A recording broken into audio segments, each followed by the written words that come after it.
All right, welcome back to the IMNerd podcast, guys. I'm your host, Freeway, and I'm here with my co-host, Kenny. Are you doing chocolate rain? No. Are you doing chocolate okay, first of all, Frasier just did chocolate rain, all right? What do you mean? Do you remember chocolate rain? Yeah, chocolate rain. We sit by and watch it ease the pain. Chocolate rain. I remember that. Yeah. Chocolate rain. He had the really deep voice. If you guys ever, it's a really old meme before the word meme existed. So if you know what it is, you know what it is. If not, look up chocolate rain. But there's a part in the video where he's singing and then he just like goes off camera. He's singing and he goes over here and then he comes back and then words pop up on screen and says, I move away from the mic to take a breath. Oh, shit. That way the mic doesn't pick up him breathing. And Frasier was just like, hey, welcome back to the IMNerd podcast. I'm your host, Frasier. And then I'm here with my like, what the fuck are you doing? I was trying to turn something off. Leave me alone, all right? Damn it. I'm here. I'm back. We're back. All right. So it was chocolate rain in that. I was chocolate raining it. We are back and we are here to talk about the movie Eternals. Now, this movie gets a lot of shit and I don't think it's deserved. I think that this movie is a solid 7 out of 10 for me. I'm going to say it off the bat. So yes, we're going to be talking about the Eternals. We're going to be talking about, I guess, comparing it to what it's being compared to right now as of present day. The conversation has shifted to Ant-Man and what is it, Quantumania, which I personally did not like. I just saw it. It was not good to me at all. I haven't seen it yet, but I'll see it the day it comes out on Disney Plus. Yes, I thought it was pretty bad. And right now, Ant-Man Quantumania is almost at the same score, or it's actually tied with Eternals. So let's be clear here. Eternals is considered by ratings the worst Marvel movie ever, which just is not true. Like, wait, really? Bro, you watched it recently, I'm assuming. Yeah, so let me give you a rundown. I heard about this movie when it first came out. Yep. Frasier told me about it, and I didn't hear anything about it on the internet because I just didn't. Yeah. But Frasier had told me that, like, he went to go see it, and he really, really, really enjoyed it. It was a lot of fun. He liked the movie a lot, and not just like a pity like. He said he legitimately enjoyed the movie. And he said, but the entire internet is blasting it, saying that it's really boring, or saying that it's bad, or whatever, right? Since then, I have heard people say that they thought the movie was boring, and it wasn't that good, and I still hadn't seen it. But I tend to trust Frasier's judgment over, like, random people. Yeah. So anyway, that said, if the movie was boring, I would have told Frasier it was boring. We've disagreed before. Anyway, I just watched the movie recently, within the last week. And I watched it with Connie, that's my girlfriend, and Jaden, that's one of my younger brothers. Jaden is like 12 years old, okay? And he's an important statistic in this experience. Right. Because he covers the little kid test. Yes. If a movie is boring, a little kid is going to let you know that it's boring. They're going to go on their phone. They're going to play their Switch. They're going to leave the room. They're going to talk about stuff. They're going to tell you about something they did in school that day. They're going to go to the bathroom, whatever it is. Jaden, as a 12-year-old, sat through the entire 2 hours and 40 minutes of this movie. The movie is long as hell. It's 2 hours and 38 minutes. He sat through the entire movie, sat through the credits, waited for the end credit. Like, my point is, the movie passes the little kid test. Yes, what that means is that indication. It was entertaining enough that a little kid didn't get bored. So if you got bored, I don't know what the hell you were waiting for. So to say how I feel about the movie, I thought the movie was really enjoyable. I liked the movie a lot. I think it was a good, I was worried. Entertaining movie, passed the little kid test. And I enjoyed the whole thing. I thought it was interesting. I thought it was funny in moments, especially with Karun. Oh, yeah. Oh, my God. The assistant is too much, dog. The assistant was too much. It was funny, but it wasn't too jokey the way some Marvel movies are. Right. It was an enjoyable movie with an interesting plot and an interesting premise. And it had a plot twist, like a couple plot twists that I thought were really well done. Same. 100% agree. So the plot twist we can talk more and Icarus and stuff about the movie, but I just want to say that I legitimately think the movie is good. I don't understand the argument that it's boring. And I'm gonna have to have a conversation with someone that think it's boring because, in my opinion, not bored the whole way through, and neither was a little kid. And passed the little kid test. Can I also say this? So for a movie to be 2 hours and 45 minutes or whatever the actual runtime was, it's well over 2.5 hours, right? So it's a very long movie. Most Marvel movies don't make it that long except Infinity War, Endgame, No Way Home. Those are the really long ones. and they're all fantastic movies. Now, obviously, this movie isn't on the same level as the ones I just named. I'm not comparing it to them for the sake of quality. I'm just saying that long movies, if they're not good, they drag. And I didn't feel like when I was watching Eternals that this movie dragged. In fact, when you're watching it, I feel like it doesn't really have bad scenes. There was only one scene in the entire movie that I did not like. I thought it was actually cringe. So I watched it again 2 nights ago. So I watched it Monday night. We're recording this on a Wednesday. I watched it Monday night, and that was my second time ever seeing it. The first time I saw it, obviously, was when it first came out, and I enjoyed it then, and it was the same cringe scene, and I got to it this time on Monday, and I was like, oh god, that's right, that scene is really cringe. And I guess I'll just say what it was. It was the part where they go to recruit Druig. Druig is the guy who has the ability to control people, and they go to recruit him, so it's Karan and Kingo is there, the guy who's basically the inventor of Bollywood, and they're talking about how many views he gets and stuff like that. That part was like completely ad hominem. Like it had no, or I should say non sequitur of what was going on in that it scene. Was it had nonsense. Nothing to I did do laugh with anything. at it just because there was a part where he was like, I don't do it for the views, I do it for the passion of the art, or like he said some nonsense, and I was like, what is happening? That whole right now? part was a rant because the tone of that scene was really dark, right? Like it was a very Druig has a very pessimistic view on humans, and he thinks that they shouldn't really have free will, which is convenient because he has the ability to take it away.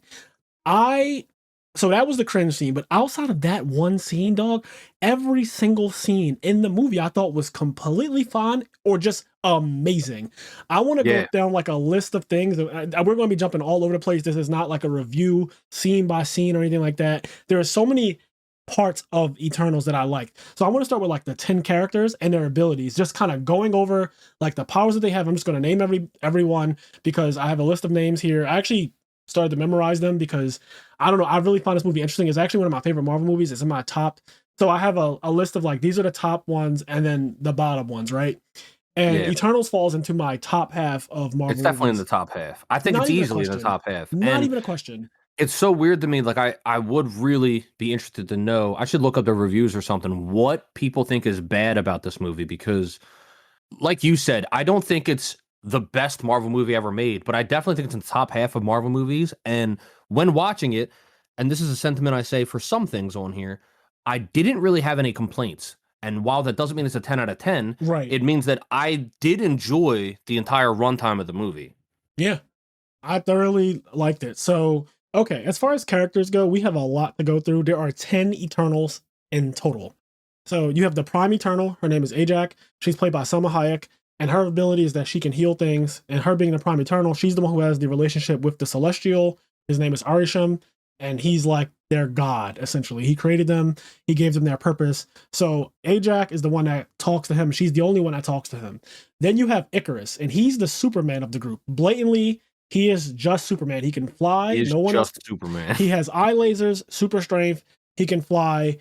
He obviously isn't on actual Superman level because he doesn't have like super speed and the endurance and stuff like that Superman actually has, or the ability to carry planets or sneeze them out of existence. But for all intents and purposes, he's blatantly Superman, and they actually compare him to Superman when they have a scene with a little kid that says, oh, I saw you on TV, you fly around and you have a cape. And he's like, I don't wear a cape. Well, no, also, this movie, and I didn't know they were even allowed to do this. Yeah. At least not that I remember. They blatantly, there was one part where Kingo and Karun show up and he's like, this is my assistant or attendant or whatever he says. Yes, yeah, and then he goes like, oh, like Alfred and Batman. And I was like, well, can they say that? Yeah. And then in the other scene, somebody goes like, Dad, that's Superman. And he's like, I'm not Superman. He's like, I saw you were flying around. You were Superman. You had a cape. And yeah, but I was just like, can they just say that? Like, are they allowed to just say Superman? Like, apparently that's a thing, and it's been done in other mediums, other Marvel mediums. I only found this out through a YouTube video that was kind of going over the Eternals, and the guy said an Easter egg is that they actually talk about DC stuff multiple times in this movie, and they point out that in other things they also talk about DC stuff, which I didn't really know was a thing. So yeah, apparently they're allowed to refer to each other, which I think is really cool. Then you have Fastos, which is the black guy who has the ability to create all kinds of interesting technology and futuristic stuff. He can literally give technology to people. He's also homosexual, which was actually, I forgot about this, but that was a big deal when this movie came out. The fact that that character had a husband and a son, and like the internet was doing the internet thing. Same thing that we just talked about with The Last of Us. What were they saying? It was like too woke or some shit? They were saying, oh, here's the agenda again. You know, the typical nonsense that idiots spew because gay people just exist. There are fucking 10 Eternals. God forbid one of them like the same sex. Like, God forbid out of the 10 fucking Eternals, one of them is not straight, right? Like, it's so unreal. What are you counting? I'm counting my main friend group, which I think is roughly 10 people. And in that group, at least 3 of y'all are gay. Yes. All right. I'm just saying, like, yeah. It's so crazy. And like 2 of them are questioning. So yeah, yes, I mean, two of them. Not... the jury is still out on at least 2 or 3 of them. So for out of 10 people, for one of them to be gay, you know, they're not that crazy. Yes. Okay. So then after Phastos, we have Makari. Makari is the Flash, basically. She's also deaf. So for whatever reason, this character is there's more woke shit. All this diversity. How dare they have a deaf character? Right. Deaf, black, and super speed. Can't stand her, right? Then you got Druig. He's one of my favorites. He has mind control, and he hates like conflict and war.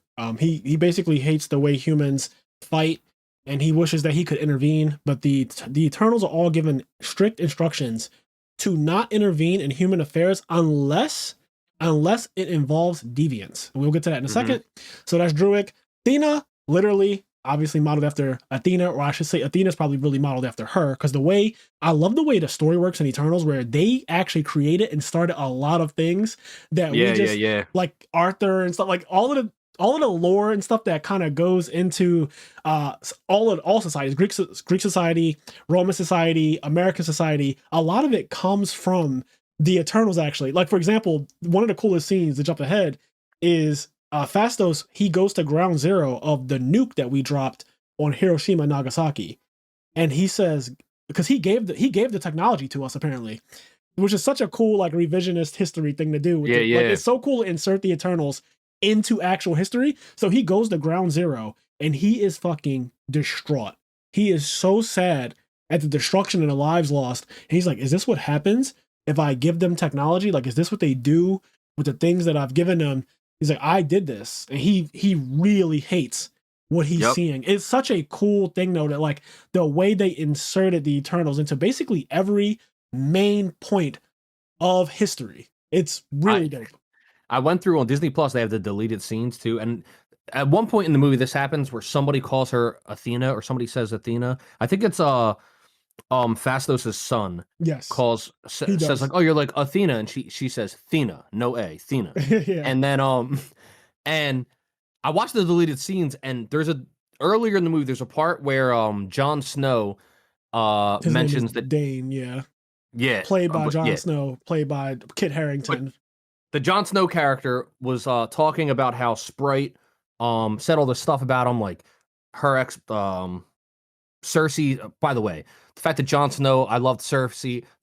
I don't know what was happening in this movie and the actors, but there's a part in the beginning of the movie where it's like Jon Snow's character is Dean, and then Cersei, the person who can like turn solids into like liquids and liquids into solids, or like not even just liquids. She turned like a bus into feathers. Yeah, she has inorganic matter manipulation, so she can manipulate literally anything that is not. Later also organic. But there's a part where when the deviant shows up and they're fighting them, and then like Cersei's fighting it and Sprite's there, and then Jon Snow's character's there, and then the deviant gets like thrown into a wall out of nowhere, and I goes, oh shit, Big Brother's here. And then Robb Stark comes out as Icarus, and I was like, this shit is a rant. And it's Robb Stark and Jon Snow hanging out with Cersei. I was like, what is happening here? And that is definitely on purpose, and I'm glad you brought this up, because I guess we'll interject right here.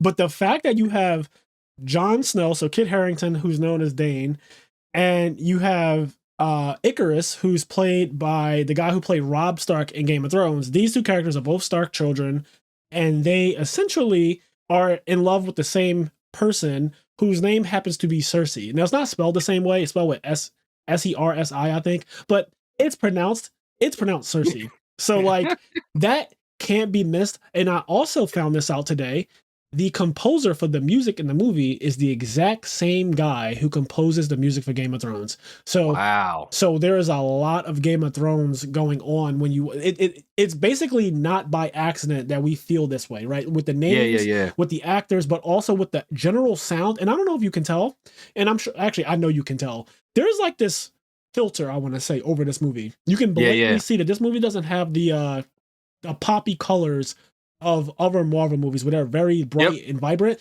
This movie has sort of a darker tone to it almost because of that filter. I prefer things like this. Like I like things that not be always so, Spider-Man-esque.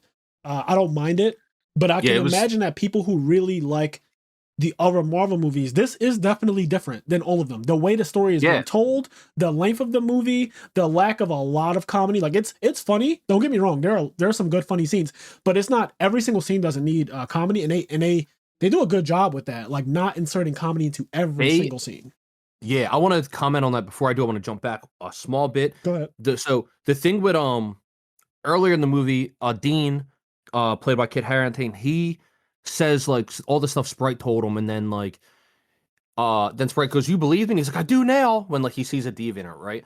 But that scene's actually shown in a deleted scene. The reason why I'm bringing this up, I watched the deleted scenes, and there's a scene where it's Sprite and Dean, and they're in like this place, and Sprite's telling them like what the deviants are, and like what happened 100 years ago and 500 years ago, and they see like a statue. She's like, "Oh my god, they always get Thena's likeness wrong," and then Dean's like, "It's Athena," and she goes, "No, it's Thena, drop the A." And I was just like laughing. I don't know, it's really funny watching the deleted scene afterwards. I like that whole scene was in there. But anyway, to what you said about how there's not a joke in every scene, and it really benefits this movie a lot, because there are a problem that you have, and I do as well, with some Marvel films, is that when they have a serious moment, when they build tension, it feels like they're scared to let you sit in tension and let you sit and being uncomfortable, and so they cut it with a joke. There's moments in this movie that are uncomfortable and that have tension that do not get cut with jokes. For example, spoiler alert, whatever, I won't say spoiler alert again for the rest of this review, but there's a part in the movie where Gilgamesh dies, and that part is like pretty heavy. Gilgamesh, I thought, was a really endearing character. I liked him a lot, and he's with Thena, and they're fighting a deviant, and he ends up dying, and it's like a pretty heavy moment. And at no point does somebody show up and go like, I don't know, there's no joke that's there's no Rocket Raccoon to come in and just say something like quippy. Yeah, it's a tense moment, and it stays that way, and then like that whole scene kind of stays tense. Like nothing really becomes a joke. Like nothing relieves the tension with a laugh. Yeah, and that's a big fight that ends up happening, and there's no lightheartedness in that entire sequence. That's what I really like about Infinity War. It's why it's my favorite. Well, I think Infinity War is the best Marvel movie ever. It is why it's my favorite Marvel movie ever, because there are a lot of moments in Infinity War that are dark as hell, and they just do not get cut with comedy. And I get really annoyed, which is one of my gripes with Endgame, is that every single scene will be sad, and then there's a joke to kind of cut the sadness. Is like, okay, some people definitely like to laugh when they're sad, but not every single instance needs to be, okay, we're having a sad moment where it's reflecting on the blip, the blink or whatever they call it, the blip, and let's just laugh after saying something sad. Like that is kind of annoying, and not every human is like that. Some people are genuinely just depressed and they don't want to laugh, and that's fine too. Like that kind of person exists. So I like that Eternals doesn't feel the need to do that all the time. I like that the actors, I think this movie is really well acted. I actually feel each of them has such a unique personality, and you really feel the actors portraying them as these very like,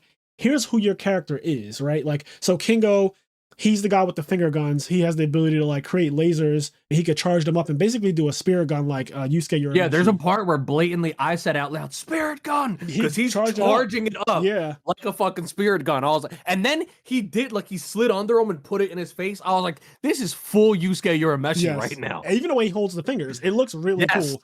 But he is an attention whore.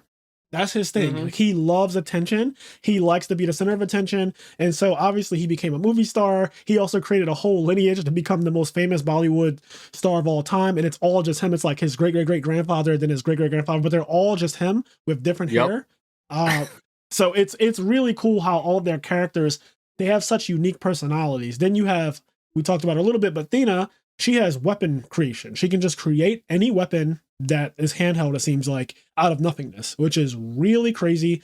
And she also suffers from something called mad worry, which is a kind of a funny name, but it's not spelled the way it sounds. But yeah, mad worry is something that affects the Eternals, and that's based on the plot twist later on about like what happens when their memories get wiped and all of that whole thing.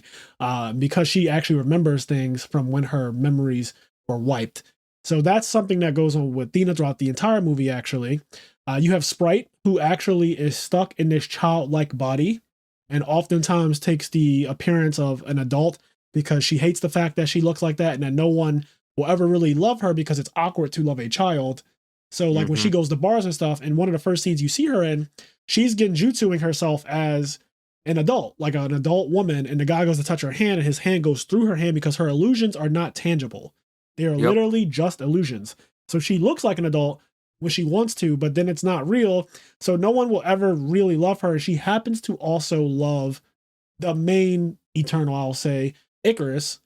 She's in love with him. So she's jealous of Cersei, who's the one who has inorganic matter manipulation. And she and Icarus have actually had a real relationship for thousands of years, apparently. And they were married at one point. It's like a whole thing with those two. So you have Sprite, who's jealous of those two in their relationship because she likes Icarus and she wants that attention, but he doesn't look at her the same way because she's more of like a little sister to him. Yeah. And she also made up the story. It's funny because like you were saying, like Athena is sort of the basis of Athena, and then we haven't talked about him much yet, but Gilgamesh is Gilgamesh. Yep.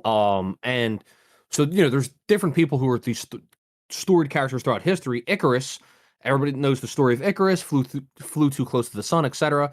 And they mention that Sprite created that story during whatever century. Sprite created the story of Icarus, and she likes storytelling too. They showed a scene where she was using her genjutsu to show, blatantly do it in front of humans, which I thought was interesting that they show their power sometimes. But she's like doing her ability in front of people to tell stories. Yeah, and then something I thought was cool, this is jumping all the way to the end of the movie. Literally. But I thought it was cool that Icarus does end up flying into the sun. Yep. As atonement. As like also like a play on that story and stuff. And I am curious if that kills him or if, like Superman, he just ends up surviving. It wouldn't matter if it killed him or not because his memories are all backed up anyway. Yeah. So if anything, they're probably just going to bring him back blatantly because his body can be created again. And they can just insert all of his memories back into him. And it'll be like, hey, wake the fuck up. He's like, I thought I killed myself. Yeah, you did. But it doesn't actually matter. Because what I like about this too, this entire thing, I guess, okay, let me go Gilgamesh real quick. And then I'll say what I like about this whole like 10 Eternals and where they fit into the Marvel Cinematic Universe. Because they actually do play into the MCU. Somebody blatantly says, how come you guys didn't help with Thanos? So I want to talk about that. Because that is actually... The fact that they actually address that, like, okay, these people were on Earth the entire time. They are ridiculously powerful. Like, I want to talk about their power scaling and stuff and like the whole Thanos thing. And that blatantly gets answered, which I thought was like, this movie was really good to me because they answered so many cool questions. But Gilgamesh, so he has like the ability to create these energy gauntlets. All of them have this gold looking energy when they use their powers. It looks really dope. I like that all of them kind of have that in common. I'm gonna just call it celestial energy for the rest of this podcast. But when he uses his celestial energy, he creates these gauntlets like shield things, and they basically increase his endurance and his offensive skill by a lot. So he hit like one of the deviants real hard to put it down, and that the sound it made when it hit the ground and the way he just kind of looked back at it. You're talking about when he did the bitch smack? He bitch smacked the shit out. He was doom and like sat at the fuck down. Do you remember when he put Athena down, or Athena, I should say? When he put her down, the sound it made when he hit her one good time, like boom, and she just went flat. So I like all of the characters. Gilgamesh protects Athena. I love the name Gilgamesh too because I know that from Final Fantasy games. It's pretty much a summon that can use all weapons, and that character is used in a lot of different things. Like that lore has been used. Gilgamesh is always known to carry like 18 weapons and a master of all of them. So when I heard the name Gilgamesh being used, I was like, oh, that's cool as shit. I'm surprised though, because his power and Athena's could literally be switched. Like he could be the one that creates all of the spears and shields and swords and knives and daggers and stuff that she does. But okay. So where this movie fits into the MCU. This is post Thanos. So Thanos has happened. Thanos has been defeated. And Dane, who is played by Kit Harington, again, Jon Snow, he was saying, like, where were you guys when Thanos happened? And Cersei explains to him, she's like, we can't interfere in every conflict that humans have. We have to actually let you guys do your own thing so that you will advance naturally the way you're supposed to. We only get involved when there's deviants involved. So deviants are these crazy looking creatures that are actually organic and they can evolve on their own.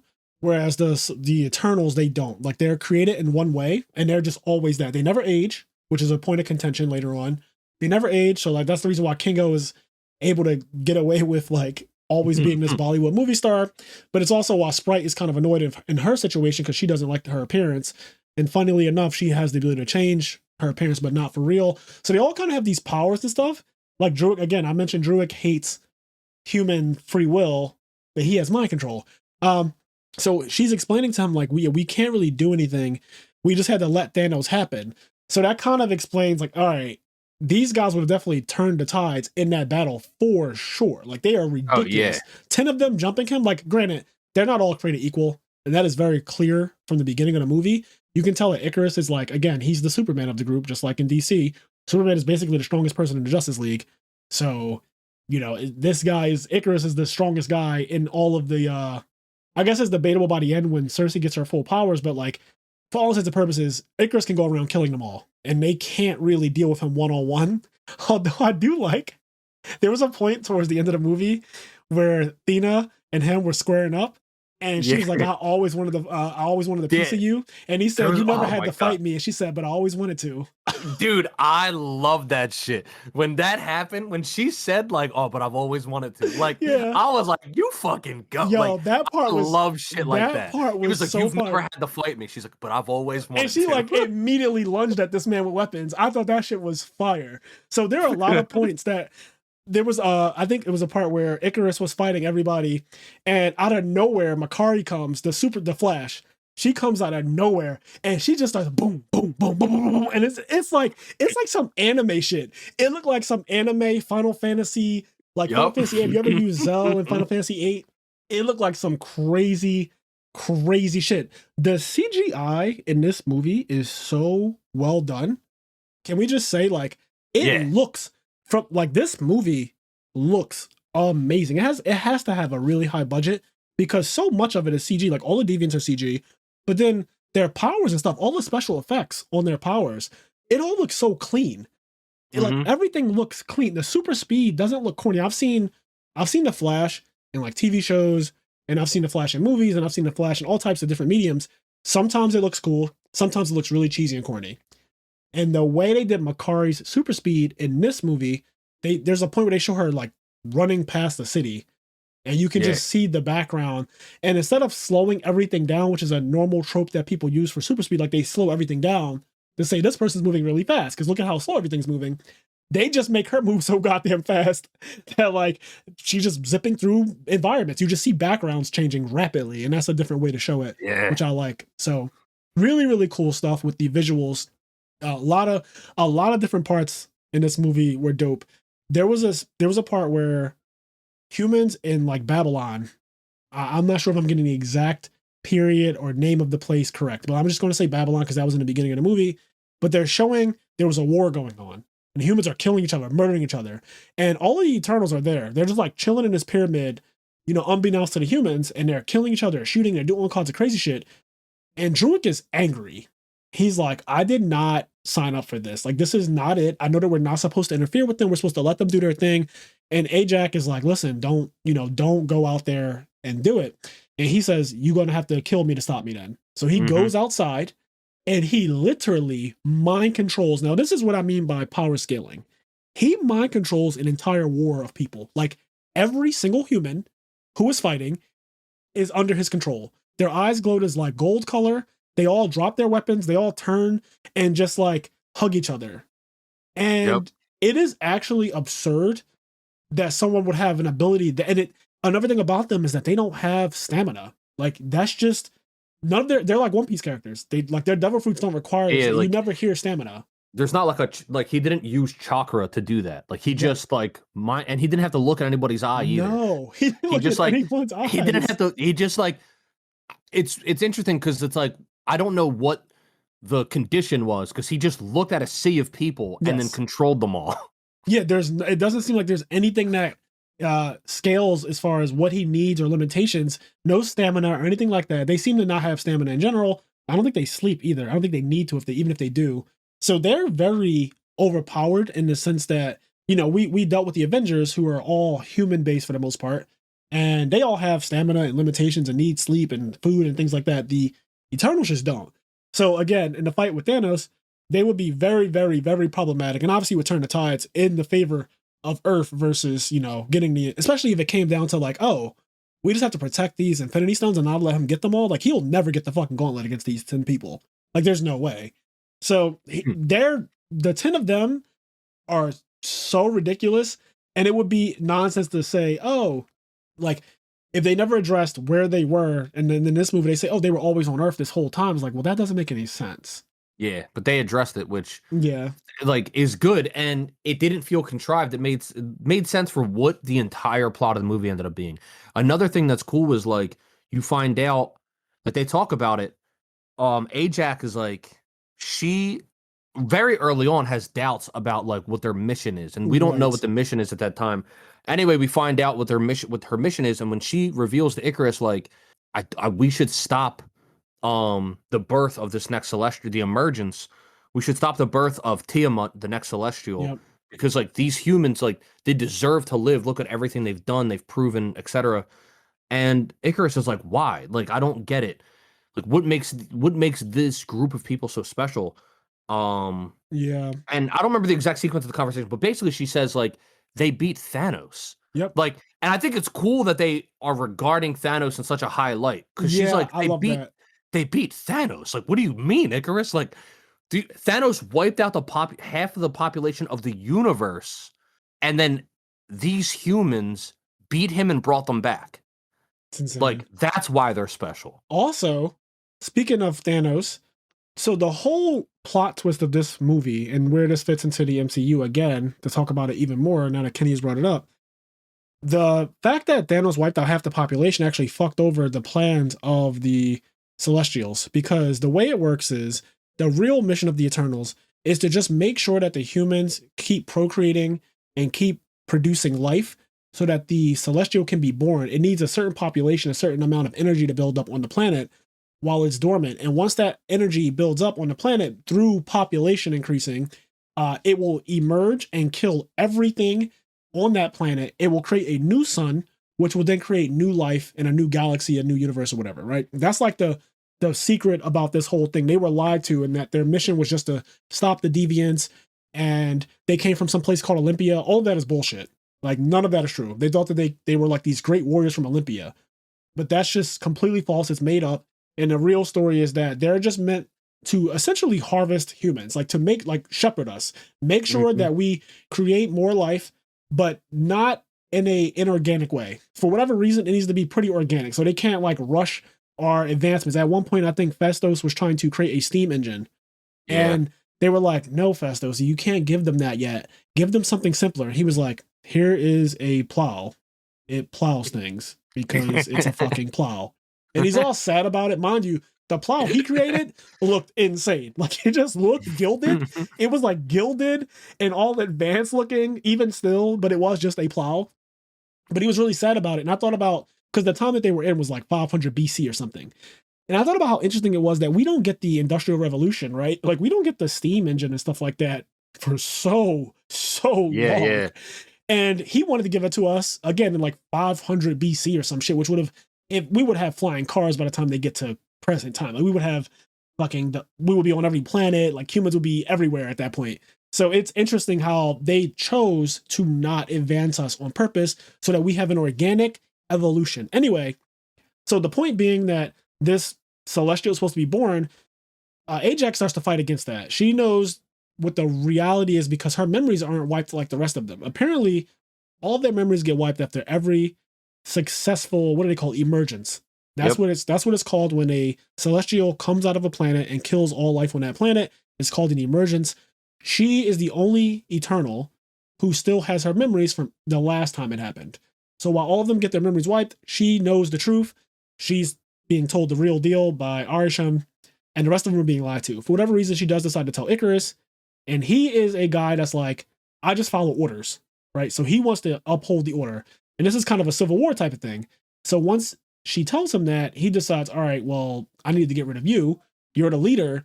And I guess he assumed that he would become the leader when she died. Yep. But which isn't surprising being like his skill set, but then also even after they made Cersei the leader, a lot of the other Eternals kind of look to him as the boss anyway. Like Kingo was just like, I'll follow you anywhere. And that's something else that I think is cool is that even though Icarus ends up becoming like the villain or whatever in quotes or the guy, he ends up sharing the same mindset as Kingo. Kingo also kind of agrees with Icarus, like, hey, I don't think we should stop this. Like, what right do we have to stop the birth of a celestial? Like, yes, this planet will get wiped out, but it's going to be responsible for like billions and billions of more life being created. Like, what right do we have to stop the birth of a celestial? Something I think is really cool is that this team of people, Kingo ends up disagreeing with the rest of his team, and he does not help them finish the job. And there's no like last second him coming back. Like he doesn't come back and help them at like he truly disagrees with them. But then like out of respect for their friendship and everything, like he goes like, I'm just going to go my separate way. Yeah, he just leaves. leaves. I'm not going to get in your way, but like I can't help you. And I really thought that was an interesting and mature concept for a superhero movie. Isn't that crazy, right? Like it's really, really well done because that happens in real life with friends too.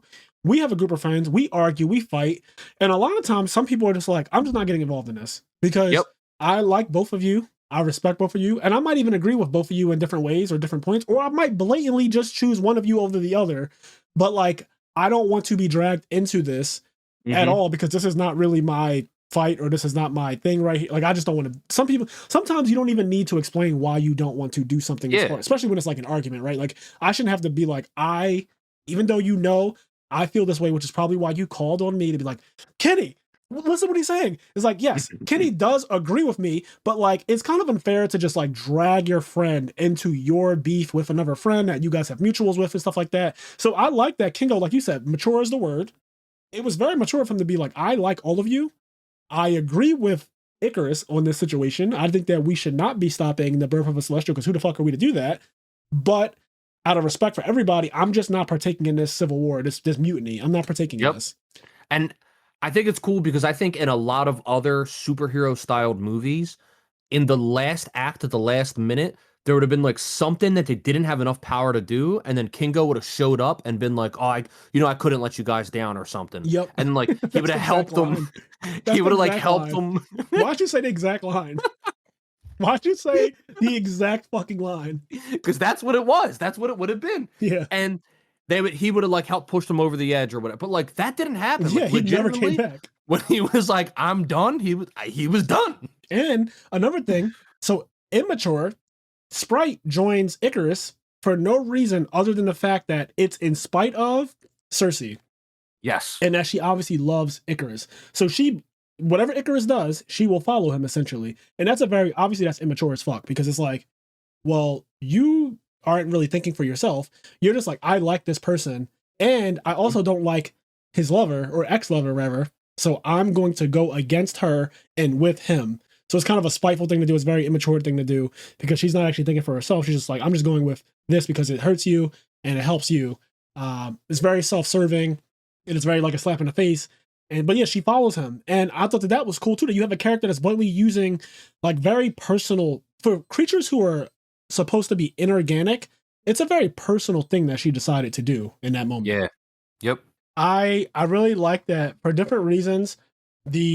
All of them make up their mind on how they feel about the situation once they find out the truth. I also liked the plot twist. Like I liked the whole thing that Icarus actually killed Ajax.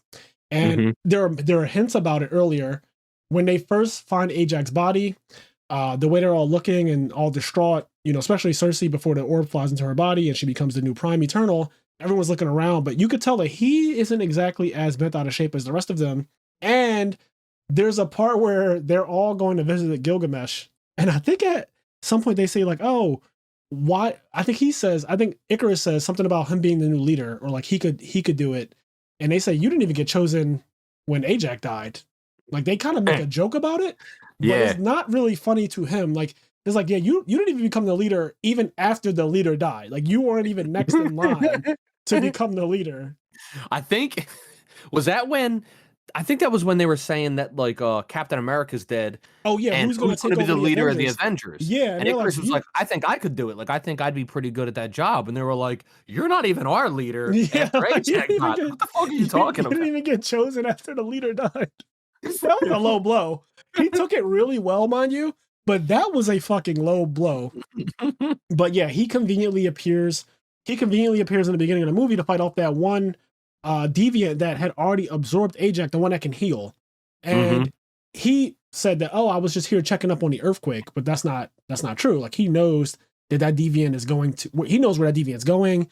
He knows what's up. He knew that the deviant could heal and all that type of shit. So it's kind of cool that if you go back and watch it, because when I watched it the second time, I've only seen the movie twice, but when I watched it again, I was obviously looking at it with different eyes, knowing that he was going to trade on them. So from the beginning, I was looking for foreshadowing, and I saw it.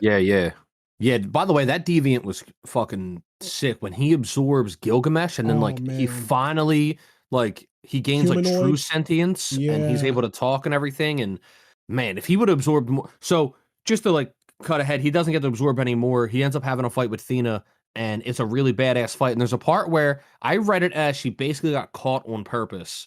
To then slice him up, and she sliced the shit out of him. But if he absorbed her and then went on, he would have been a problem. I don't know if they would have been able to beat him with, what would have been 3 Eternals absorbed at that point? 3, yeah. I don't think they would have been able to beat him anymore. I think that between the healing factor, because his healing was insane, the healing, the Gilgamesh abilities, and then the fucking weapon creation nonsense. Obviously, Icarus is the biggest problem. Like he could never get absorbed. Otherwise, it's zero diff the rest of the squad, no question. Yeah. But I think that the healing plus the weapon manipulation and the defense of Gilgamesh, because Gilgamesh has high defense too, it would have been a wrap. It also is just his intelligence gets multiplied too, because when they first fight him, in the city, and Sprite's using her illusions, and he's going and he puts his hand through one of the illusions and he's looking around, and then he figures out what Sprite is. And Sprite's he knows which one we are. Yeah. And Cersei's how? She's I don't fucking know. This has never happened before. Yeah, everyone I use my genjutsu on, it just works. And yeah, the deviants historically has always gone after and tried to kill just humans. Right. They've never really hunted the Eternals, and he was hunting the Eternals and shit. And a good point you brought up, so he was able to see through the illusions. He also saw through Makari's super speed at one point. Yeah. There was a point where Makari was running around him, creating this tornado of dust, which again, amazing CG on that. The budget for this movie was so goddamn high. They must have had high expectations, and I'm really sad that people just review bombed it, because it's really just not a bad movie at all. Putting this in a category of bad movie to me is wild. It is fucking crazy. Wild. It is not a bad movie at all. I understand that it's not for everybody, but it is just simply not a bad movie. And he saw through the super speed, and he kind of just slows it down. Not literally slows it down, but he starts to, you know how when you look at a fan, you ever look at a fan at nighttime, and a fan is running, it's rotating extremely fast. But after a while, if you stare at it a certain way, you can kind of see the blades turning almost slowly. He does that essentially, is what I kind of saw it as when she's running around him. I just looked it up just because I'm so interested. So I'm on Rotten Tomatoes. So I guess the critic score, 47%. Bro, I can't believe it, man. 47? Why is that the critics' consensus? I don't understand. And then 77 for audience. So 30% higher for the audience. I'm fine with the audience saying 77. I personally think that this is an easy 7 or 8 movie, no question. I really don't understand how 47 is fair. I feel like there's some agenda going on with this, and I'm not exactly sure. I don't know. It's something weird going on with 47 is wild. And then you know what sucks? Review bombing is actually such a successful technique, because you review a movie really poorly before it comes out, which I think should be illegal. Not literally illegal, but it should not be a thing. But you review a movie before it comes out and you bomb it, right? So you say it's awful, it's awful, it's awful. Naturally, that's going to make people not want to see it. Some people are going to be deterred simply because the movie is getting bombed in the release reviews. And I just hate that actually works. A lot of people are just like, oh, I heard Eternals was so bad, I didn't even bother watching it. It's like, that's fucking stupid. Yeah, it's really weird and frustrating to me because, like, I don't know. I don't know how, like, I'm not looking up all of the movies, but for example, I saw Civil War. I enjoy the movie. I mean, you guys know I've seen all the Marvel movies for the most part. I enjoyed Civil War. I thought it was a good movie. I think this movie's better. Same. I personally like this movie better than Civil War. This movie's better than Civil War, I think. Like, I think this movie's better than for me. Like, yeah, like this movie's better than a lot. I think it's in the top half. Also, what's that one Thor movie? Not even Love and Thunder is also awful, but there's another Thor movie, the second one, Thor 2. Okay, hold on. Ragnarok Wait a second. 3. Those are the worst two. The first two Thor movies are the worst. Okay, good. They're terrible. Those are the worst Marvel movies ever made. And the second Ant-Man. Thor 1, Thor 2, and Ant-Man 2 are Ant-Man and the Wasp, I think it's called. They might be the worst movies ever made. Like, of all time. No, not Dragon Ball Evolution bad. I'd watch Dragon Ball Evolution 100 times over Ant-Man and the Wasp. There's a reason for that, though. Because it's so bad, it's funny. No, bro. Ant-Man and the Wasp is bad, yo. That movie's real bad. I believe it. But yeah, I don't know. I don't know.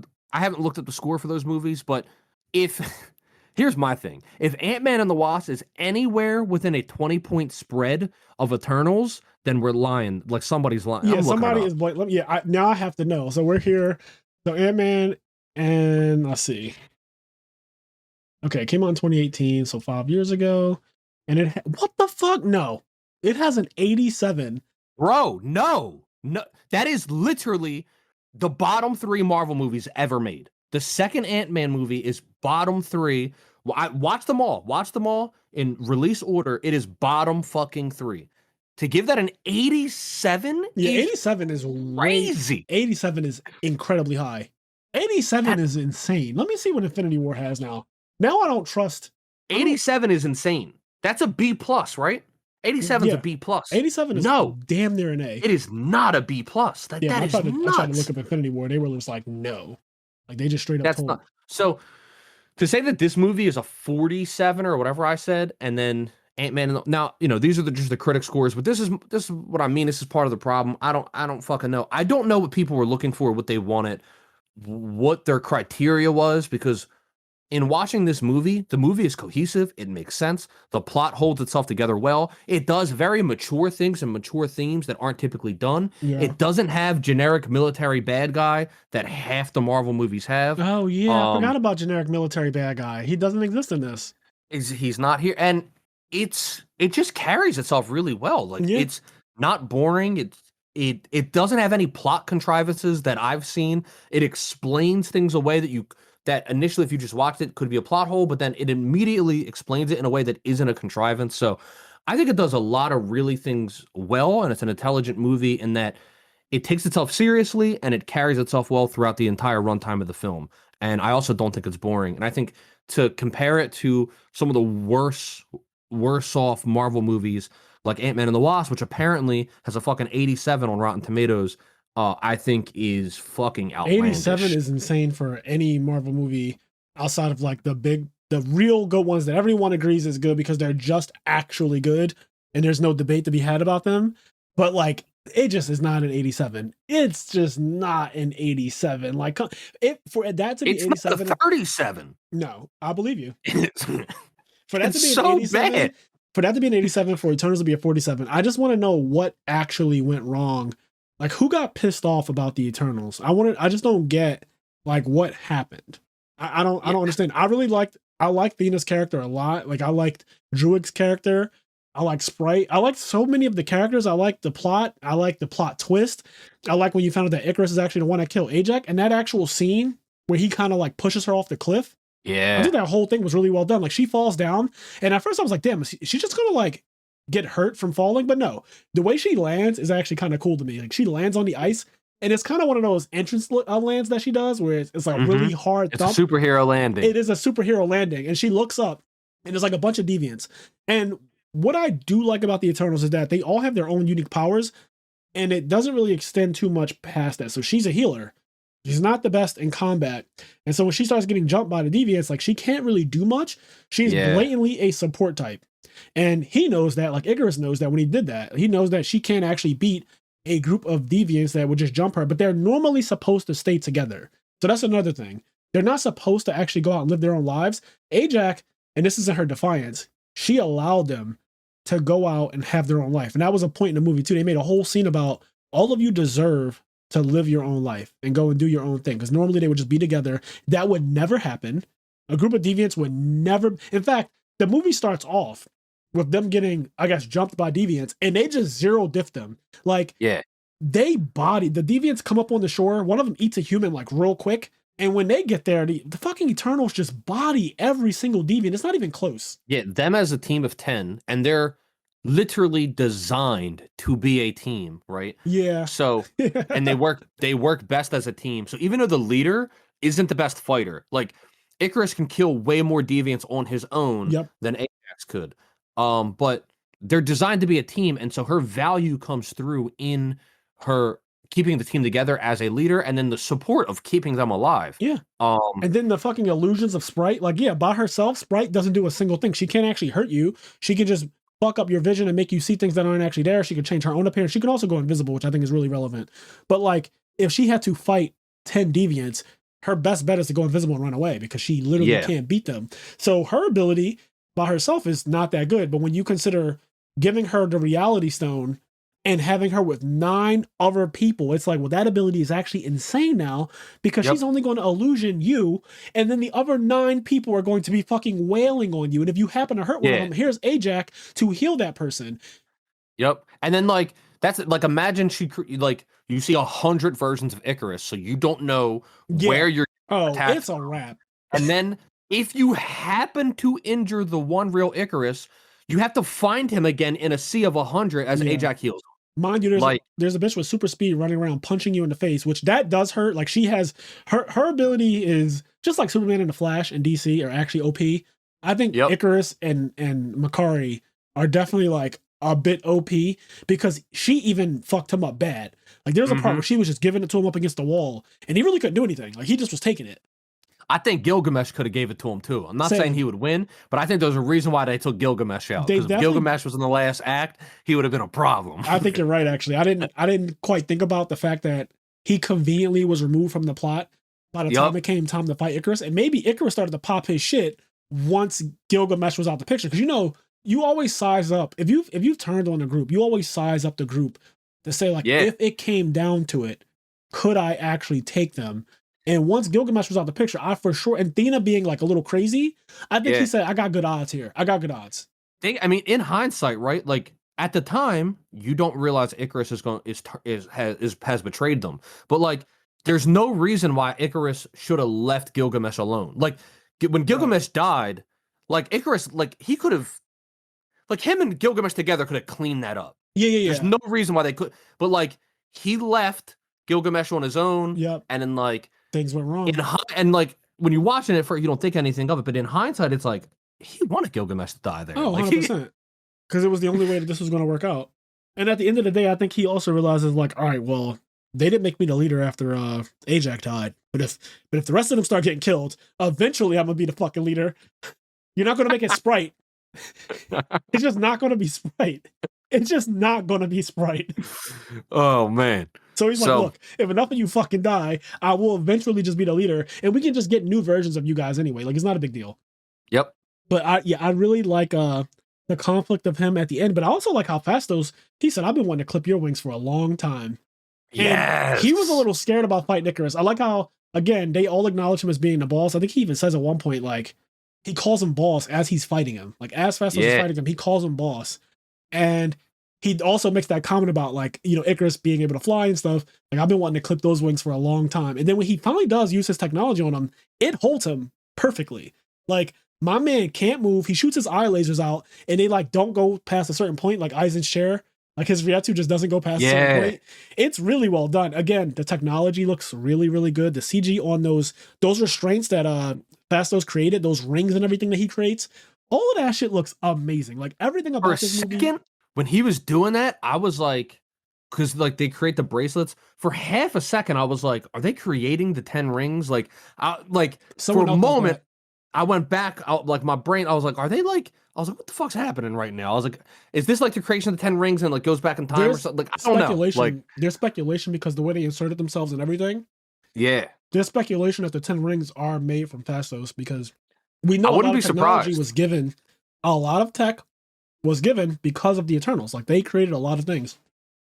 Yeah, speaking of the 10 rings, just on that note where earlier you mentioned how this movie in a lot of ways is very different. And that's something that I very much appreciated about this movie. Just like Shang-Chi. Like Yes. that movie, although being a superhero movie, is very much a kung fu flick. And it does things really well, and it's more enjoyable to watch than like a standard bog standard superhero movie. Yeah, it doesn't have the exact Marvel formula. It's done very well. It's done really well, and it feels different, which is probably a reason why it's not for everybody. People, I guess, Mhm. a lot of people just like the generic Marvel formula, but for the ones that just kind of subvert your expectations, I find them more enjoyable personally. Yeah, and look, you can do the formula well, but you just have to do it well. Yeah, And yeah, I don't mind if it's done well. If you keep doing the same thing over and over, if you do it well, I won't really complain, right? It could be yeah, repetitive a yeah, bit, and I won't complain. I watched The Walking Dead for like 4 seasons, and it was the same thing so often, but it was good for a while, and then it became like, okay, well now it's no longer good, and you're doing the same thing. Like yeah, yeah, yeah, you're yeah, doing the yeah. exact same thing, and it's not good anymore either. Mm. So Yeah, so it's interesting. I don't know. I just wish I don't have time to sit down and read all the reviews now, but I wish I could talk to somebody that doesn't like the movie because I don't understand that perspective. We've gone through a couple things. I'm trying to think of something else that I wanted to mention, but I forgot what it was. yeah, I mean, there's so many like little things that I like. There was one point where Gilgamesh was basically living in a hut by himself somewhere, and when they went to go recruit him, and Hmm. he's cooking up something. He has this drink, and Kingo goes to drink it. Oh yeah. He's like, oh, this tastes amazing. What is this? And he's like, oh, it's made from corn. I fermented it in my spit. I chew every kernel individually. And Yep. he spits that shit out so quick. And I was like, ew, that's fucking gross. Like I chew every kernel and then ferment it in my spit. Like, get the hell out of here. What's wrong with you? Oh, dude, we mentioned them briefly, but Karoon, he's like, "Oh, thank you very much, sir. Like you are so very nice, sir." And Oh, he just, the spirit gun part when he shot the thing's head off. He's like, "Did you get that?" He was like, and from a distance, you don't even see him. He's like, "I did, sir." yeah, yeah, dude. There was so many, and then like when they break his camera, Yes, Sprite and then breaks like his he has camera. another camera, and then like they break that, and he's your You family has many problems, sir. Your family is very always angry, have a sir. Like it's backup. He's oh, like, always keep a backup. Karun was so enjoyable to watch. Like he inserted. Okay, so that's something that's. You know what? I want to say something else. So how we said this movie was less lighthearted. While it did have jokes and the moments that were funny, I legitimately thought were funny. Yeah, me too. But they didn't do this thing where they cut tension where it didn't need to be cut. And now that I'm speaking about it, something that they did that I very much appreciate is the Eternals are not Iron Man. Something that happens in the Marvel movies at some point is every character becomes Iron Man. Like Iron Man, Tony Stark is very quippy. He's very much an asshole and kind of like a dick. And he always turns everything into a joke and has like a quip of any situation, no matter how bad it is. Yeah, Um, Peter Parker is somewhat the same way. Traditionally, Peter Parker always has a joke, but that's supposed to be unique to those characters. That's not supposed to be something every hero does. Whereas at some point, all of the Avengers, every character, every hero in Marvel is very quippy in every situation they find themselves in. The Eternals are very much their own characters, and they don't all have a joke to say at every moment of every point in tension. And that lightheartedness was mostly inserted through like Karun and certain situations, but they themselves something didn't happen and Icarus like say like there wasn't like that's America's ass right, from right. every like whereas if these were the Avengers, and I love the Avengers, but if these were the Avengers, they would all have their own little quips and jokes to say, Yeah, for and example, there was a it feels scene. unnatural when that happens. There was a scene where they were being attacked in the forest by all the deviants. So all the deviants come out to them when they're just chilling. They kind of ambushed them. And Druid, the one who can control people, he controlled a bunch of people with shotguns. Hmm. And the other Eternals were pleading like, let them go. Like, do not involve them in this. Let them all go. And he wouldn't do it at first. Like, he was just having them straight up shoot constantly. And I really like the way he controls people because it's all in unison. It's like perfect unison. Yep. And I imagine that recording those scenes was actually really difficult because when I tell you that the people move at the exact same time, they do the exact same thing. It is really, really well done the way he controls people. But he was having them shoot the one thing when it got trapped. It was like this panther looking thing. And the one girl, like, she turned the tree into metal. And then it kind of trapped it for a bit and they were shooting at it and all this other stuff. But in that scene, there's a lot of tension because while that's happening simultaneously, you have Thena suffering from mad worry at the worst possible time. And Gilgamesh is like, no, not now, not now. And so he's being attacked by the main deviant. And then on top of that, Thena is going crazy. So Icarus and Gilgamesh have to deal with Thena and the main deviant. And then you have everybody else dealing with like 5 or 6 deviants, the eagle one, the panther one. There's a bunch of them and they're all going crazy. And the illusion girl's trying to do her thing.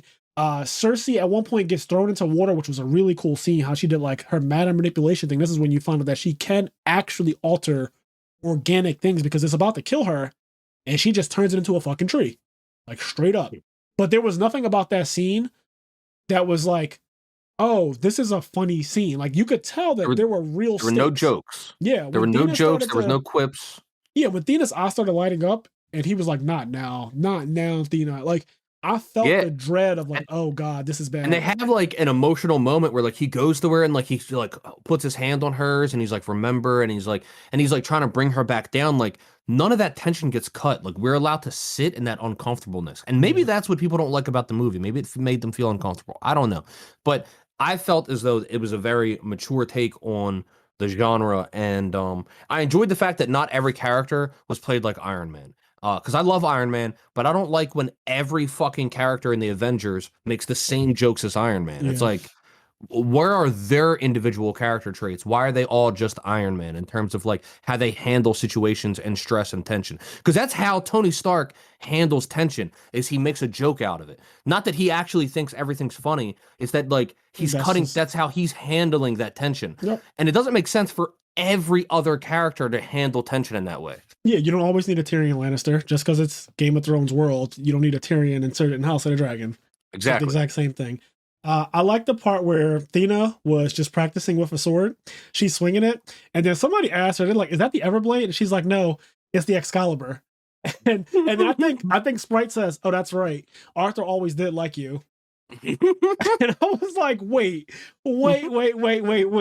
Not you just being around King Arthur. Like they actually existed around King Arthur. I love, again, all of the little things about history, like real history, I guess, that they insert the Eternals into. I think it's brilliant the way they do it.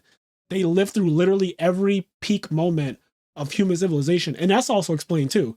The reason why they're around for every like peak civilization is because that's where the deviants are most likely to attack.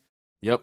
So like, it's also this is like a departure from the point you're just making, but I just thought of it and I don't want to lose it. Yeah. There was another moment that I thought was funny where they first go to Phastos. These are two like Phastos moments. They first go to Phastos and like he says that he doesn't use his powers anymore after what happened. And he's like, don't. And then like Icarus was like, are you sure you haven't used your powers? And he's like, nah, like I just fixed my son's bike. And then he fucking shoots a laser beam at his window and the house is like fortified. He's like, what the fuck is wrong with you? And he's just like, someone's been using their powers. Like he's like, I bet this table was adamantium. And he like fucking hits the table and it just gets destroyed. And he's like, IKEA, fall winter 2023. Yeah, that like was so good. That part was good. And then another Phastos moment was when Thena was in their house and then his son goes up and like talking to her. Like, what's your powers? And then and then she like creates a spear and like grabs like an apple or whatever. And he's like, oh, that's so cool. And then Phastos was like, hold up. And he goes in there and he's like, hey, your babysitting privileges are permanently revoked. Violence is never the answer. And then she was like, violence is never the answer. And then she was like, but what about when he was like, don't listen to her, son, listen to me. Like, you can always talk your way through a situation. Like, that was just like a great moment. Like, I love seeing like their interpersonal relationships and like how they act toward each other and shit. Like, it was really cool. Like, I really appreciated, because throughout the whole movie, Druig and Phastos have a bit of tension because Phastos wants to like obviously want humans to keep their free will and also give them more technology. And Druig doesn't think they're deserving of it, and Right. that the more free will they have, the more pain and suffering they cause, and he knows he can stop it. And so they always have a bit of tension.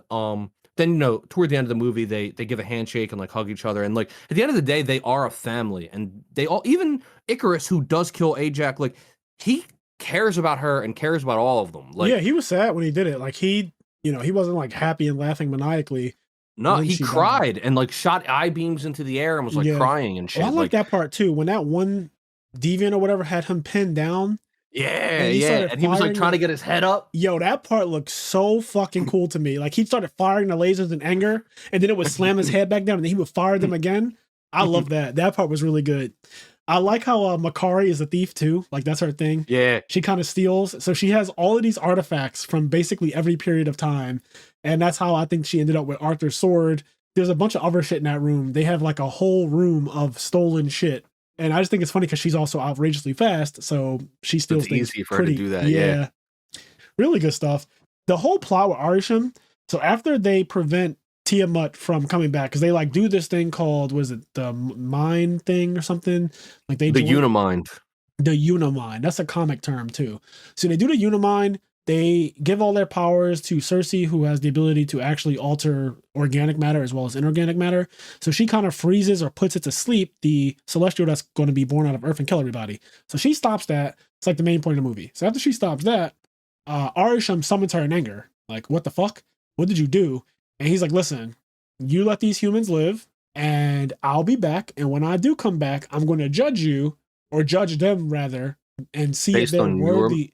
Right. And see if they're worthy of living. So when I come Mhm. back, if I find that like something has happened that makes me change my mind, they're all dying regardless of what you guys want or not. I'm interested in, and this is something Connie brought up. Connie was like, he might be the big bad, like he might be Yeah, the of new course. Thanos problem, right? Like this whole arc of Marvel might be Arisham, or like dealing with the Celestials. Because I know that initially, and a lot of people thought it was so we were setting up for Kang the Conqueror, and that's the thing. We might be doing that too. I'm curious if when this arc is over, who's the bigger problem between Kang and the Celestials? And I can't imagine it's not the Celestials, because like Same. I don't even understand. Like, if they end up being the villain, I don't understand how they're gonna, like, what the fuck are they gonna do? Yeah, because okay, so here's what I can't help but notice. They look like Galactus to me. Yes. I can't Fucking if you know what Galactus looks like, I can't not see Galactus when I look at Arisham. mm-hmm. And Galactus is one of the most iconic Marvel villains there is. Like literally probably top 3. Like Galactus is top 3 Marvel, like Thanos, Doctor Doom, Galactus. Like those are probably the 3 most iconic when we're talking about the really big villains, not like the baby villains, right? Like, you got Venom and all of, you got the main ones are there, but then you have the really big guys, like the fucking planetary galaxy level threats, the ones that can actually end an entire universe. And I always think about Galactus, an eater of planets, right? Thanos with the Infinity Gauntlet can literally snap half the population away, and in the comics he could do way more. And then Doctor Doom has actually won multiple times and has enslaved all of humanity. He's enslaved the Hulk. He's beaten the Avengers. He's beaten Thanos. He literally beat Thanos as a panel. One of my favorite panels ever is Thanos saying, like, you know what I could do to you with my Infinity Gauntlet. And I think Doctor Doom says something like, well, do you have one now? And the next panel is him ripping out Thanos' spine and says, that seems to not be the case. And so, like, it's such a good comic panel. And I don't read the comics, so forgive me if I'm, like, paraphrasing that all wrong. But I just remember, like, those two meeting face-to-face, Doom versus Thanos. And he says something about his Infinity Gauntlet. He's like, well, do you have it now? And he's like, I don't even think he waits for his answer. You just see his spine ripped out. And he says, that seems to not be the case. And it's just, that's the end of it. Like, that's the end of the chapter. It's a wrap. Yeah. So I really like the idea of them. But Kang the Conqueror, he's also pretty up there. But I would say most people didn't know who Kang the Conqueror was before. Before the MCU. Yeah. Like, he wasn't as, like, I think Galactus, Thanos, Doctor Doom are way more known.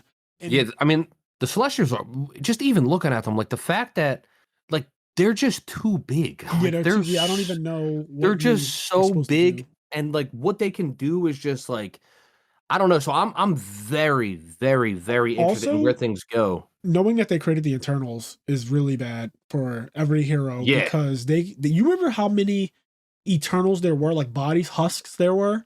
Yeah. There was an army of them because they're on every planet, basically. They're on every planet with like teeming life. So if your planet is thriving and has a bunch of life on it, there are probably Eternals on that planet, which were created by the Celestials, as far as we know.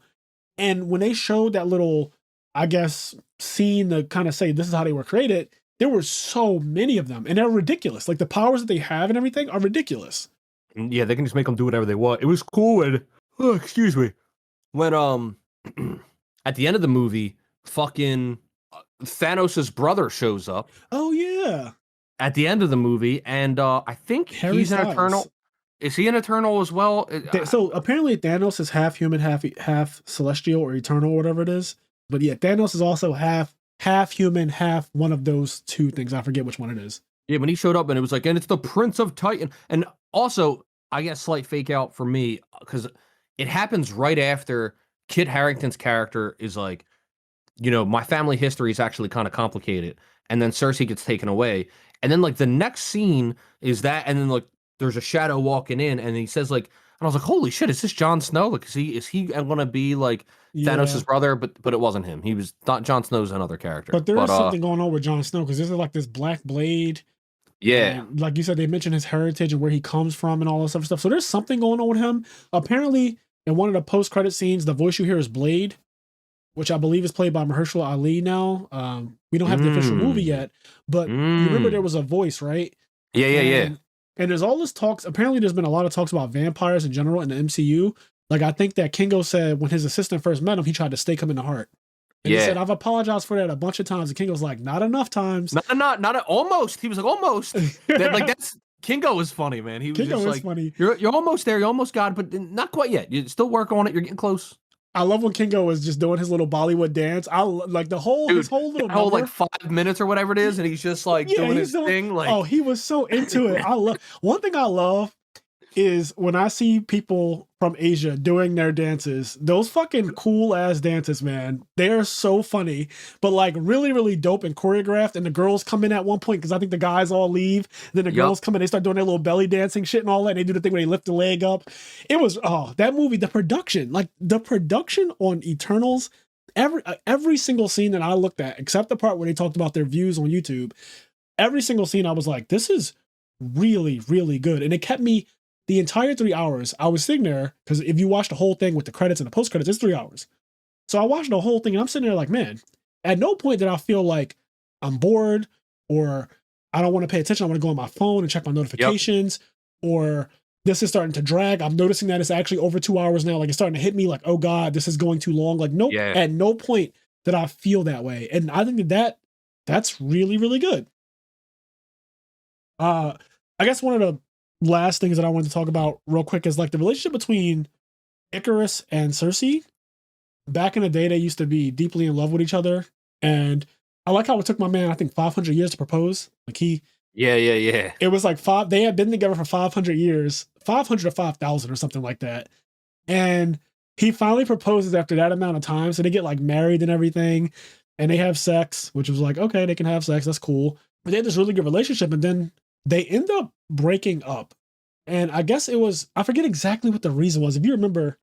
Yeah. So he ends up just kind of disappearing one day and just leaves her on her own. And she's waiting for him to come back and he just never comes back to her.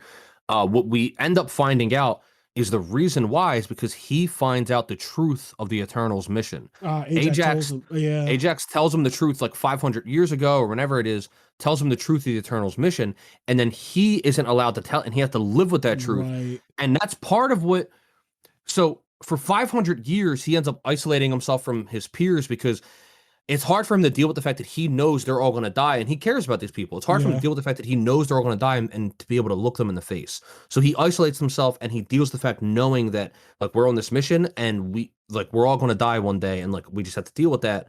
So 500 years later when Ajax says like I want to stop the emergence, he's like, what are you talking? Like part of his reasoning is that he is frustrated that he spent the last 500 years dealing with this guilt and dealing with this pressure, knowing that his whole team is going to essentially die in the emergence and then get reborn and their memories re-uploaded or whatever.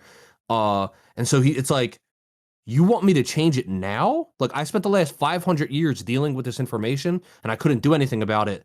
but now you want to do something about it? Like, now we're going to change what we're doing and I'm going to save them. And so that was part of like, he already kind of in those last 500 years steeled himself for dealing with this. So when it was time to change the plan, he was like, well, why are we changing the plan now? Like, what the fuck is the difference? Like, and so, anyway, that's why he ended up leaving his wife. That's why he left Cersei, is because it was hard for him to be able to be around her, knowing that he had to lie to her, and not tell her the truth about the Eternals mission. Also, so I'm glad you did fill in the gap for me there, because I forgot why they split up. But now you say it, yes, it was just the weight of knowing that it doesn't really matter. Like, things don't really matter. He didn't look at it in the sense that some, like humans, we say to ourselves, we're all going to die, so let's cherish the moment. He's like, we're all going to die, so why cherish the moment? Because it's like a glass half full, half empty situation. Some people look at it like, well, because we're all going to die, I should live it up. And some people look at it like, well, why do anything? Yeah. If I'm just going to die anyway, why get a good job? Why start a family? They're going to die too. Like, some people look at it that way. Some people are like, no, you want to do these things because living is the best thing that there is. Like, I'd rather have lived. So I understand his perspective. It's a very, like, I forget the word for it. Nihilism, I think is what it's called. Yeah, I think it is like nihilism or something like that. Yeah, like when you kind of just have this very apocalyptic mindset. The rejection of all religious and moral principles and the belief that life is meaningless. Yes. So that's basically how he chose to live. Okay. I want to talk about Thena a little bit, because there was hints given about when she has Mad Worry and stuff. And she says at one point, it's too late, everyone is going to die. And we don't really know what it means. And when again, watching it the second time, I know, like, oh, this planet is doomed. They're all doomed. Everybody's doomed. And what is actually happening? I get why some people might not like the Eternals.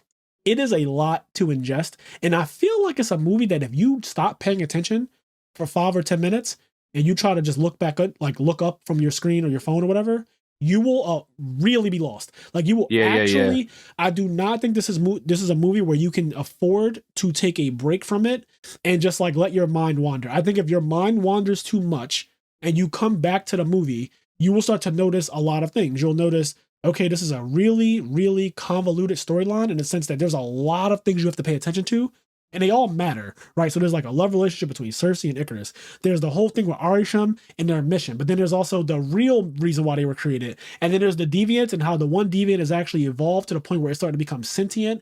And then it gets revealed, and you might miss this if you're not paying attention, that Arishem created the deviants. The deviants were essentially his first attempt at making Eternals. He created the deviants to destroy all the predators on Earth that would kill the humans, because I think another thing is not just life on Earth that they need for the Celestials, it needs to be intelligent life for them to absorb.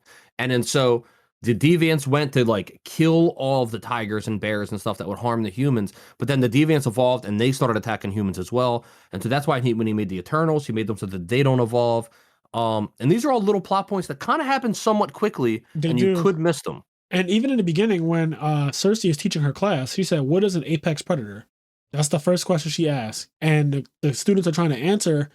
And she says specifically an apex predator just means that there's nothing else in the ecosystem that would hunt that specific thing. And she asked for examples in, like a lion or whatever, an alligator, things like that. But apex predator, obviously, if you put deviants on a planet and there's no Eternals, they just hunt us and we really can't do shit to them. Like when that thing came up on that man that was standing on a rock with his son, it just came up and ate him. Like it just fully came up and bit him, and he died brutally. Like just before, it sucks. The Eternals were on their way, but he just died brutally. And that it can all be a bit confusing because again, like I was talking about with Thena, when her eyes start going crazy and she says, "It's too late. Nothing matters. Everyone is going to die." You're like, what the fuck is going on? Like if you're not paying attention, I can see how you would be like, what is happening in this movie? Right? Like if you stop for even 5 minutes, if you take a bathroom break, which I imagine a lot of people did because for some reason, and I don't know, maybe I'm a man, and so I just have this immense privilege. But when I go to movies, I never go to the bathroom, like ever. I always go before the movie. I never go during a movie, like ever. No, it's not, dude. It's not you being a man. It's people are dumb because men and women, it doesn't matter who you are, whatever you are, any of the genders. I've gone to movie theaters. And I just see people it is so frustrating to me, especially if I'm going to a movie with somebody. Yes. And if somebody gets up in the middle of the movie and men, women, doesn't matter, to go to the bathroom. I'm like, what are you like? We paid money to be here. First of all, it's Yeah. annoying. You're getting in everybody else's way. You're annoying me. It's And then it's a distraction. it's distracting. But then also, what's going to happen? You're going to come back and, hey, what did I miss? It's like, fuck off. I'm still watching the movie. Yeah, that would annoy the fuck out of me if they came back and said, "What did I miss?" Don't ask me that question. I'm not that guy. But yeah, that whole thing about if you stop paying attention to Eternals for I feel like almost any amount of time, you can genuinely be confused on what's happening. Like if you want to stop paying attention, the best part is probably when Kingo was doing his dancing. But everything outside of that, like the conversation they have with him though, when they're recruiting him, you need to be paying attention to that part, the part when they're on the plane talking, because there's little tidbits being given on the plane when he's recording right there. It's like, what are you doing? It's like, I'm recording, and then I think Sprite gives him the middle finger, that she disappears. Yep. There's like all types of little things being thrown around. Like Kenny said, they can be thrown around in passing kind of too. Like almost seems like, oh, this isn't that important. But when you look at the scope of the movie, when you look at the whole 3 hours, you're like, wait a second. That actually ties into this. And this makes sense because of this. And so, yeah, it can be confusing. And not to insult people, but I am who I am. I feel like if you're a little dumb, this is not going to be a good movie to you. Like, I feel like if you're a person that's just used to explosions, flying around and high powered fights all the time, and that's like most of that, like, is most of the movie, this is just not going to be the one for you, because this movie has a lot of plot, a lot of story being told, a lot of strife, like in internal strife in the characters. The stuff that Sprite is going through, the stuff that Druig is going through. Like, I still think about the scene where he stops that entire war and controls them, and they say, like, let them go. And he's like, you got to kill me. I'm not letting them go. I'm not going to just let these people fucking butcher each other right in front of me. And you telling me that, oh, this is for their evolution. Like, no, I'm not doing it. While I'm here, I'm stopping this shit. Like, that type of stuff really gets me. It's another thing that's interesting is I think the movie or the characters. Now I've read quite a bit of Marvel comics. I can honestly say I've not read much about the Eternals. The Eternals are not a subsection of the comics that I'm even remotely familiar with. I've heard of them. I know about them, but I can't say I'm very familiar with them. Yeah. So this movie is the most I know about them. Something that's interesting, something you brought up earlier, and I can't off the top of my head piece it together for all of them, but it does seem like they all they all solve a flaw and aren't allowed to solve it. Like Druig sees the fact that when humanity has all this free will and they get to do whatever they want, they cause nothing but problems for each other, and they cause all this, and he has the power to stop it, and he's not allowed. Phastos can create all this technology and advance them, but when he does, they create nukes or whatever, and then they all kill each other. Icarus has all of this power, could easily be their leader, but is never chosen to be the leader and is never the boss. Like, they all have Sprite can be anything, create any illusion, make anybody see anything, but is truly stuck in this body that she'll never be happy with. Like, right, she's never happy with what she's been given. She's like always looking to be something else. And so so now I can't say exactly, like, my point is for at least half the characters, they all have like a thing that they could solve, and then like they can't solve it. It's, I don't know, I find it interesting, like the dilemma they all have, and I think you could probably find that in all 10 of them. I just haven't thought of it for all 10 of them. I think there might even be a video, I don't know, but there might be a video that exists out there where somebody breaks down each one of them. The most blatant one to me, and it's one of my favorite characters, is Druig. Yeah. And that's why I bring him up so much, because I like his ability. I think that is just such a fucking OP thing that he can do. Like you said, he didn't look at anybody. He didn't fucking have to make eye contact with anybody. He didn't say, I can only control like 5 of them. I can't control it. I'm about to let them go because I can't. My stamina's running out. I need to eat. None of that. It was just like, I'm controlling an entire war amount of humans. And they're all, so like, I like that this is something that is very obvious with some of them, and then maybe like someone like Gilgamesh, you might have to look a little deeper to figure out like exactly what it is, or maybe it's not even in the movie because it wasn't enough time for him to develop it. But if you look into his like comic or something like that, you might find, oh, I get it now. So he has these like gauntlets and stuff like that. He's always trying to protect something. In fact, that's actually what it is. For him, it's him always trying to protect something. He's trying to protect Athena, and his ability is like those gauntlet things they're used for protection, but he actually can't protect her from herself. So there is, and again, like you said, we could probably do it for all 10. Like, the more we think about it, the more we think of it. But they all have like something that is like not to say all powerful, but they all seemingly could solve the problem that they most want to solve, and then they can't solve it. Or they do their thing and it causes a problem. And I find that really fucking interesting. And it's not something that jumps out at you. You have to think about it for a second. Yeah, it's a good movie. It's just plainly a good movie. I don't really know what else to say. Like, this movie is straight up good. And I think I'm going to even up my score. Like, I'm going to give it an 8. I'm going to give it an 8. I'm going to give it a solid 8. I think it's a solid 8. The more I talk about it, the more I realize that I only don't like one scene. And it's not even that big of a thing, like, ding against the movie or anything like that. Yeah. Like, solid 8. I just wish that, for me, I wish that there was more of a continuation of the Eternals following this, and hopefully there will be. But like this story is pretty isolated, even though they do a really good job tying it into the MCU, as I mentioned earlier in this podcast. They do a good job of tying it into other incidents that have happened. But I would really like if they would just incorporate it more. What I need to see going forward, first of all, I do want to see Eternals 2, because assuming it didn't get canceled, because based on the end credit scene, there's definitely going to be an Eternals 2, and I hope that the audience review and score, whatever, I hope that the review wasn't so bad that they end up canceling, because that would make me really annoyed. But I'm excited to see that. But what I need to see is in maybe it's already in a Marvel movie that I haven't seen yet, because I haven't seen Love and Thunder and I haven't seen Ant-Man Quantumanium.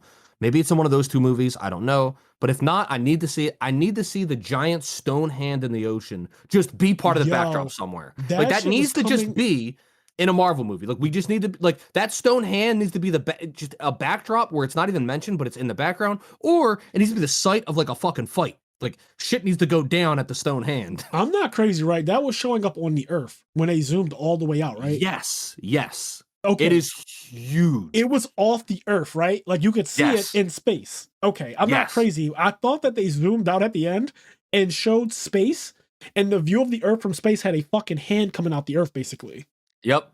So I need to see that in the backdrop of a fucking Marvel movie. Like, that needs to, like, it doesn't even need to be mentioned. I just need to see it in the background. It needs to be around, or people mention it like, you know, man had the record for climbing the tallest mountain, Mount Everest, is now beaten because they climbed the stone finger. Like, you know what I mean? Or like, just see in the background, or it's the site of a fight. Like, it needs to just be part of the universe. I forgot to mention this, and I kept getting close to it, and then I somehow got distracted by my own talking, because I just do that a lot. I kind of go all off on tangents. But Thanos' snap slowed down Arisham's plan to harvest this planet. Like, that was one of the main things about how to tie this into Thanos and how to tie this into the MCU, is that by cutting the population in half, it actually delayed Doomsday when Tiamat was supposed to be born and emerge. That whole thing that Thanos did actually delayed this whole thing, and they mentioned that a couple times, which I thought was really dope. But I was going to talk about it, and I just kept somehow getting sidetracked with all the other conversations there are to be had about this, because it's really that good. And it's 3 hours long. It's interesting too, because that's, like we already said, that's something Ajax said. Like, they beat Thanos, and they restored all of the life that Thanos snapped out of existence.